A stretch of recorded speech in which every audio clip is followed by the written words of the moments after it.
Hey there, welcome to another video. And today's video is something I wish I knew a lot earlier in my freelancing career. And the whole point of the channel is to teach you guys the stuff that I had a lot of difficulty learning so that you guys can basically be successful faster and really progress in your freelancing career faster than that I did. So, without wasting any more time, let's get to today's video. And I'm pretty excited about today's video because I made slides. Right? I never do that. And so let's get to the slide. I just want to make sure the slide's working. Yes, I think it's working. All right. So things I wish I knew earlier in my freelancing career. What are leads? Right? So when I talk about leads, it just blows my mind because oftentimes when I talk about leads, I realize once you know about this, you start seeing it everywhere. It's like the Matrix. And that kind of fascinates me how much bias we have as human beings, where something is just always in front of us and always right under our noses and it's everywhere. But because we are just humans and all humans by default have biases, whether we like it or not, we can learn about them. But even then, it's just something that comes as part of the deal, right? So but when I discover biases and when that bias goes away and when I start seeing this everywhere, then it's cool, right? It's like something that's been happening everywhere, and it's just that I wasn't paying attention to it. Okay, so enough of the hype. So how can this video help you? So this video can help you in three ways. First is so you can start approaching the process of finding clients in a completely new way. So that's the number one. So until now, you're a freelancer. I assume you're watching this video, you're getting started or you're struggling, uh, some kind of thing like that. And so after this video, you're going to approach the process of finding freelancer in a completely new way, right? That's the number one thing. Second is, I think, a really important thing. I think the most important thing is you will learn to talk to other business owners and or your future clients better because they are going to be your customers. And if you want to find customers, if you want to find clients, your freelancing clients, you need to know what is it that they deal with in their business. Otherwise, they'll never be able to make the connection between the value of what you bring to the table and connect that to their business. It's like that's the most important thing. And also, it's you with you. Like I'm sure a lot of you have struggled realizing or showing the value of what you do to a business owner. Like, what you do is valuable, but maybe the business owner doesn't know that.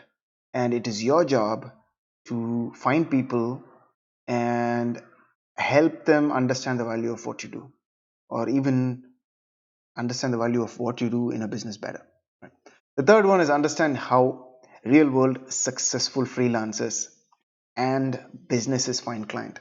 The reason I added businesses is because it's the same how a successful freelancer operate and a successful business operate. Yes, there are like small differences, but the overall framework is pretty much the same. And for me, this was the biggest motivation. I've always wanted to be a successful freelancer. I wanted to be that guy who was successful as a freelancer, right? And I think I'm excited to share this with you. So let's jump in. What are leads? So leads are the strongest root of any successful freelancer or a business. This is the most important thing. Like, it's not your craft. It's not how good you are in what you do. You can be the best in the world at what you do. You could be the best programmer, designer, developer, social media marketer, voiceover artist, any kind of artistic, creative, technical, anything. You could be the best, but you will still not be a successful freelancer without learning what are leads and mastering this, right? About what I'm going to teach you now. And this is something, another thing, which is this is something that rich kids from business families learn this without anyone having to teach them. You know how sometimes I wonder, I look at the world and I see there are these kids who come from business families and they just know some things inherently, right? Like, this is not something they go and learn. And it's not something that they want to hide from you, right? They're not bad people. It's just that they just know growing up that this is how a business works, right? A successful business works because they've had an uncle in the family who runs a business, their father runs a business, and they kind of have these conversations like it's basic, like it's common, right? But if even if you are friends with, let's say, a person from another business family, uh, you would not even talk about this because you don't know this is how things are supposed to be. So you don't even recognize there was a problem, right? And he doesn't know that you're struggling with this because he thinks this is just natural, right? This is just something that he already assumes that you knew it, right? So it's one of those things. Not everything is like that, but it's one of those things, and that's another reason why I'm fascinated. So, what are leads? Finally, a lead is the previous state of a customer or a client. It's the previous state. Before somebody becomes a customer or a client, they are a lead. So it's not the person itself, it's a person plus the state of mind and what they've gone through, some history. It's a bundle of all of that, right? So you can't say a person who's a lead today was a lead 10 days ago. That's just not possible. Sometimes it's what they know combined with what happens to them in life, plus combined with them and many things like that. So, for example, a person who might need a dating app, right? For example, uh, might need it only after a breakup or 3 months after a breakup, whatever, right? So there are patterns like these, and so it's a person plus what happens to them plus what they know, right? Maybe this is a person uh, who went through a breakup and they were just dead against dating apps, and then some friend told them that, hey, am on a dating app. So this person just opens up their mind and they're like, okay, if my friend is in a dating app, I don't have to be ashamed of it anymore. So now he's learned something, and then he goes online and he searches for the best dating apps or whatever, and now he's ready, right? So he's a lead or she's a lead, right? So that's an example I want to give you, because sometimes people think leads are just people. No, it's not. It's people plus what happens to them plus what they know and things like that. So it's a person plus a state combined, which is why I use the word the previous state of a customer and a client, right? Now, why should you know this, right? Why do you need this? Because you don't want leads, you want a client, right?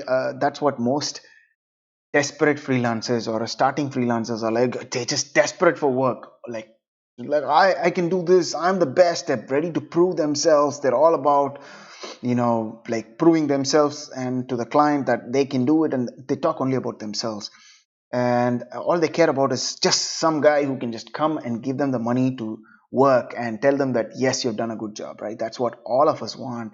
But unfortunately, the world doesn't work like that. To get a client, even if you might get a one client by luck without knowing what leads are, right? But then you're not a successful freelancer. A successful freelancer is somebody I define as somebody who always has people who want to work with them. A, who gets to choose who he works with. B, and also he has diversified his risk. If you have only one client and you've been working with him for 2 years, you're not a freelancer, you're just a remote worker, right? You still are like you're an employment. So a freelancer has much more freedom, diversified his risk, he can try new things, a lot of things like that. So I'm going to talk about that in the next step, right? Um so let's get a little bit more into what a previous state of a customer client is after I discuss why leads are the root of any successful freelancer or business. Number one is freedom, right? When you have leads coming in, so leads are anybody who expresses an interest in working with you. It's a very clear distinction, because everybody who expresses an interest working with you is not going to become your client or customer. There is going to be a ratio. It typically goes from 1% to higher. So which means for every 100% who talks to you, only 1% becomes your client. That's for businesses. Maybe for a freelancer, maybe it's even lower, even higher. Like for example, it could be 5% or 10%. So which means you have to talk to 20 people before 1% becomes your client. Right now, you have to learn. There's unfortunately no ways to learn how much time to spend with each lead, how much to talk, how to optimize those things. Those are just lessons. I will try to make them easy, but you just have to learn it by doing, right? But at least now you know that everybody who expresses interest is not going to work with you. But then how much does that mean you ignore these people? No, right? That's the problem. Like, you can't be like cut to the chase and be like, okay, how do I find the people only who are interested to work with me? That's, yeah, you can make it sharper and sharper, but you're never going to be perfect. If it was perfect, then people won't have any sales calls, or selling, for example, like a last minute sales call. So coming back to this, you'll have freedom, which is basically when you have a lot of leads, you have the freedom of not feeling like you're stuck to a client. Let's say you have a bad client, you can be like, you're in a mindset where you work with the client only because you truly enjoy working with the client. Vice versa, the client also does that. He's not working with you because you're the cheapest and he's like, oh, I'm stuck with this guy. No, it's like truly you have an abundance of clients you can work with, but yet you chose to work with him because you like the guy or you like the work or something like that. And the same thing applies for the client. That's the state that puts you in when you have a lot of leads. Risk taking, the second thing is, which is basically you can try new things. So let's say you're tired of doing the same thing over and over again, and now you want to start offering an additional service. Now, if you have a lot of leads, you could just test to these people and offer them, hey, I want to do so and so. Right? You are offering A and you want to offer B. So you're like, hey, I'm trying out this new service called B. I've done it only for myself. I've learned a bit. So I'm looking for some test clients as an offering. So I'm going to give it to you at a 50% off. Are you willing to try this out for your business? Right? Things like that. And you can offer this to like 20 people and one of them might pick it up. Experiments. You can experiment. It's the same thing as risk taking. I guess risk taking and experiments go hand in hand. But again, with a lot of leads coming in, you can experiment on different types of offerings, the way you word your things, the way you say things, and a lot of things like that.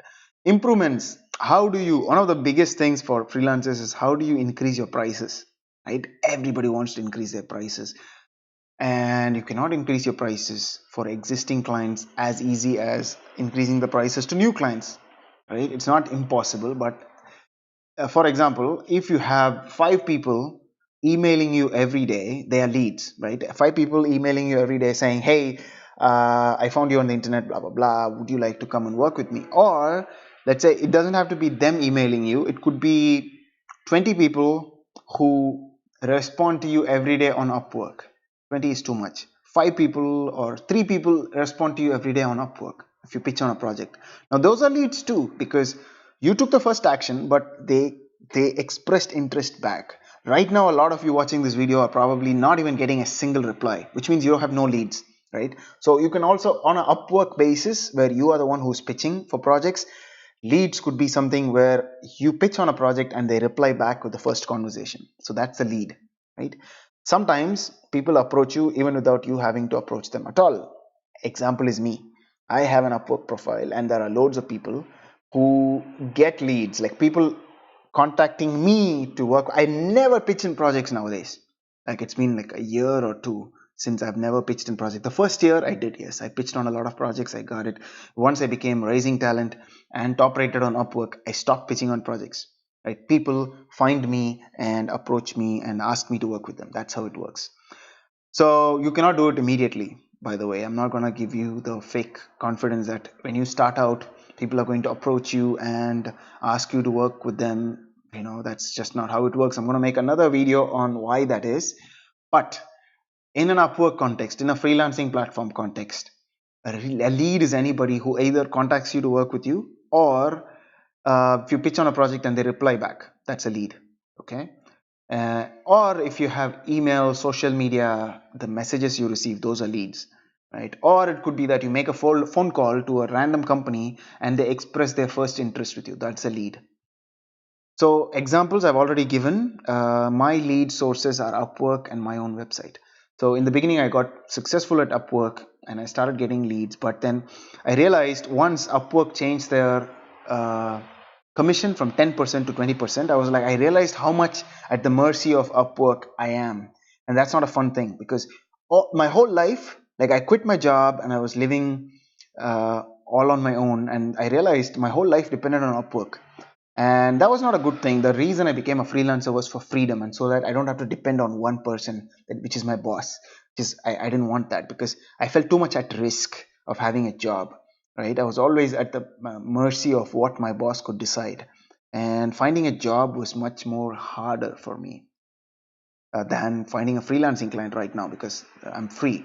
So of course you have to build your first lead source, and I think if you're watching this video, you're probably coming from Upwork. But once you have mastered one source, you have to start building other sources. That's the best thing to do. And this slide is mind boggling. I found it on the internet. This is the number of leads different companies get according to their sizes from HubSpot, right? And this is in North America and Europe.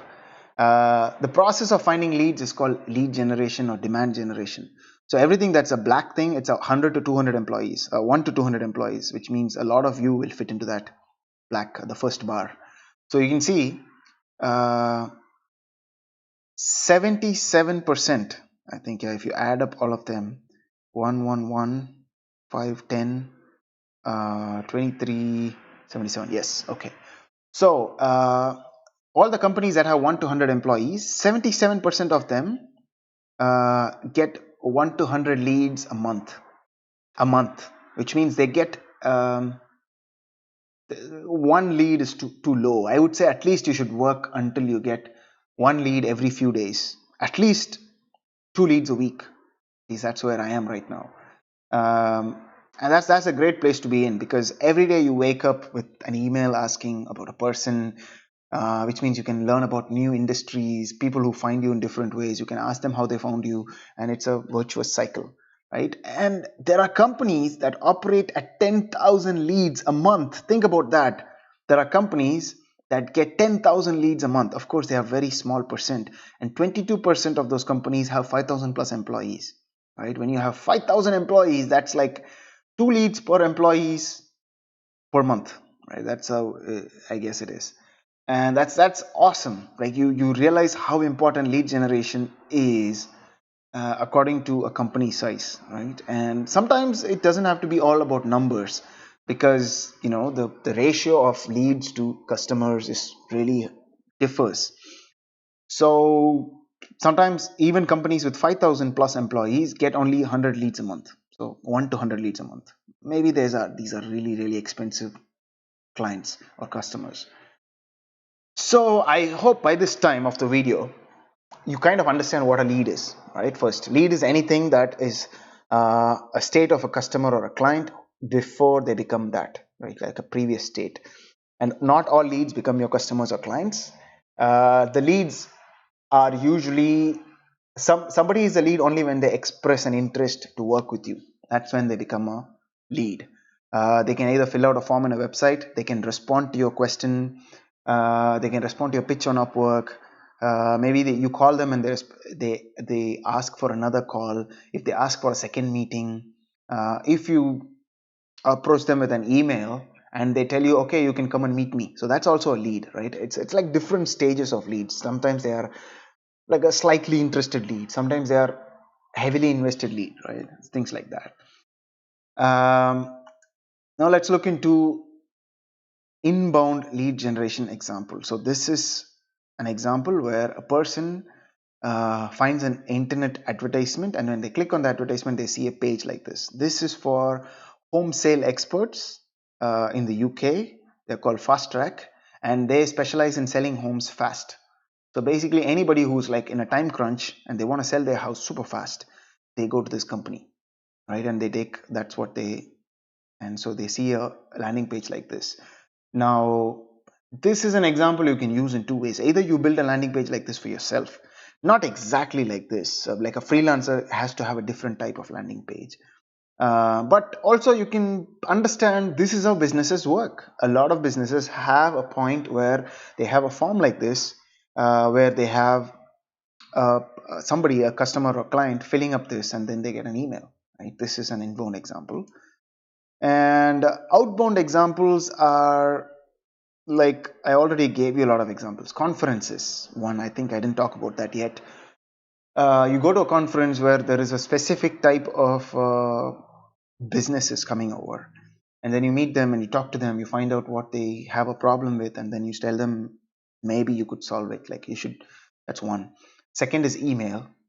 Email is the most abused outbound platform, so please don't do it bad. If you're going to email somebody, don't copy paste an email to 1,000 people, right? Just they'll probably mark you as spam, number one. Second is, it's not the right way to do it. It shows that you're too selfish, you are not caring about the other person enough. Rather, I'd love it if you can research 10 companies and send them all one email. It's usually not going to happen. When you do cold email, it's better to make it personal. So you study a person really well, filter them, find out where they are, and then you approach them. And even if they don't become your customer immediately, client immediately, they might hire you later, right? Phone calls, cold calling. This is something where you you call up a bunch of companies, and it still works. Even though I hate it, it still works. Apparently, I don't do this, but a lot of people on the internet say it works, and these people, I trust them, right? So that's why I'm sharing it with you. So you just call up a bunch of companies, but there's a tactful way to do it. You don't be like, hey, do you want web design services? Nobody works like that. And it's, if you do that, it's really going to be not easy to sell because people don't want to be sold to. Usually it starts with, hey, is everything okay with your web design stuff? Or a friend of mine was genius. He used to research companies, go to their website, make notes of what are all missing on their website, and he goes back and says, hey, I do free website audits. Can I get a time to come and meet your manager?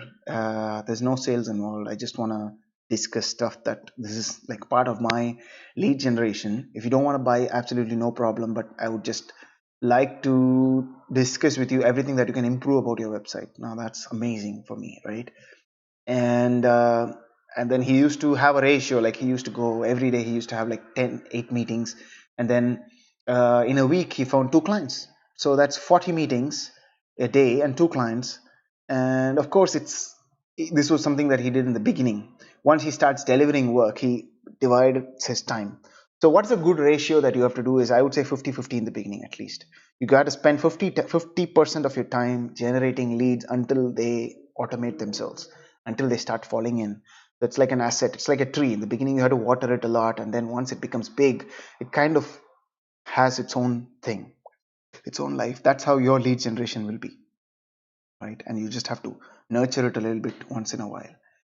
So that's the end of part one of my lead generation video. Uh, I hope you enjoyed it. I definitely had a lot of fun making this.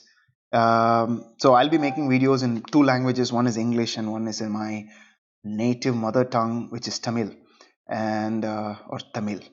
And yeah, so if you have any questions, please let me know. I don't want to be making videos that doesn't help anybody. So if this video really helped you, and if you feel like it has made a change, and if it's going to help you grow as a freelancer, please leave a comment below and let me know, not just that you liked it, but also how this helped you. Also, what would you like to learn more? Right? Be specific about it. Just be specific about what would you like to learn more. And I'm usually responsive. If you comment on my channel, I usually respond in less than 12 hours or 24 hours, right? Very rarely, if I'm on a holiday, I don't respond. But I love to talk to you guys. Right? So just respond, and also have a general sense of, if you give, you will get more. So share this video, share this with your friends. Don't worry about if you share this with somebody, you might lose your client to somebody else. The world is big, trust me. You just have to trust with face value that the more you give, the more you get. That's one of the reasons I'm doing this. There's also like a selfish thing about me giving you this video, because I get different things. I might not get money, but I make friends. I feel good about my life, that I make a difference in your life. It's very intangible. Anyway, but the bottom line is that subscribe, comment, and share, and like this video. Right? Do one of these things depending on what you do, so you can stay in touch. And thank you for your time. Bye bye.